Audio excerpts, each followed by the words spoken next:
Welcome. We're going to break down some really critical updates to Bitcoin Core. For any leader who's trying to figure out the future of digital finance, what's happening under Bitcoin's hood is absolutely essential.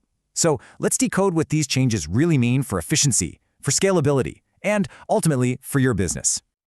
Okay, so here's our game plan. We're going to start in the engine room to see why these upgrades are so important. Then, we'll dive into how Bitcoin is fixing its digital traffic jams, wade into that big NFT debate, and check out some major upgrades to its high-speed payment network. And, at the end, we'll tie it all together to see what it all means for the future.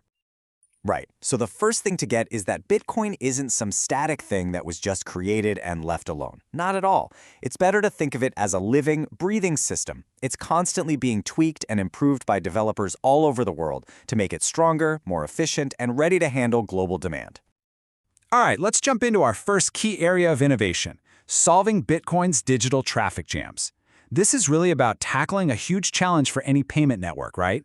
How do you keep the whole system from getting completely clogged up during rush hour? So, to understand the fix, you've got to know about the mempool. Just picture a giant digital waiting room. Every single time you send a transaction, it goes into this room, just waiting for a miner to grab it and put it in the next block. The real trick is making that whole process smart and fair, especially when you have transactions that are all related to each other. And this is where you can really see the genius of the new approach. The old system, it was kind of like boarding an airplane one person at a time. Super slow, really inefficient. But this new Cluster Mempool idea, it's like pre-boarding an entire family together.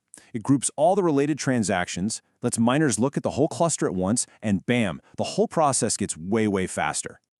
And this isn't just a technical thing. It has a real business payoff. I mean, if you're a CFO or a CTO, this gives you a much more predictable system. Transaction fees are more accurate, costs are way easier to manage, and the whole network just gets more secure. It even levels the playing field for smaller miners, which is amazing for keeping the network decentralized. Okay, next up. We're about to wade into one of the spiciest debates in the entire Bitcoin world right now, the rise of NFTs or ordinals. So, is this a brilliant new innovation, or is it just digital graffiti that's clogging up the pipes? So the tension here is pretty simple when you break it down.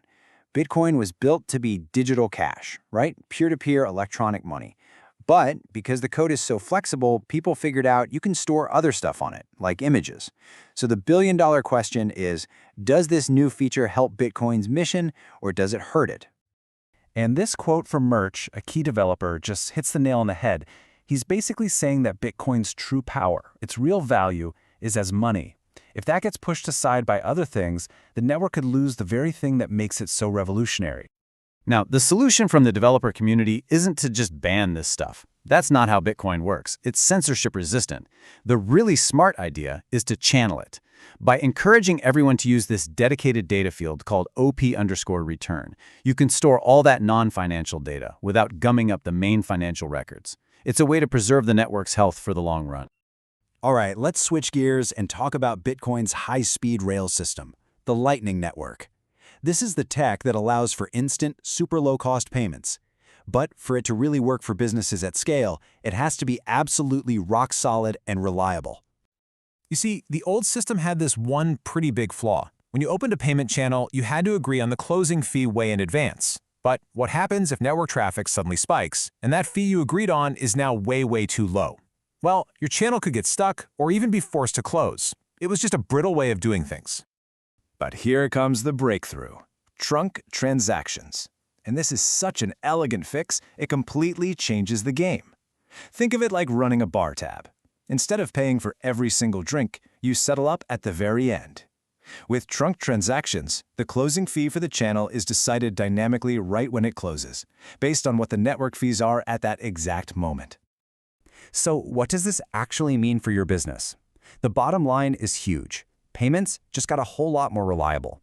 This upgrade means better cost control, way more predictability, and the ability to handle a much higher volume of transactions.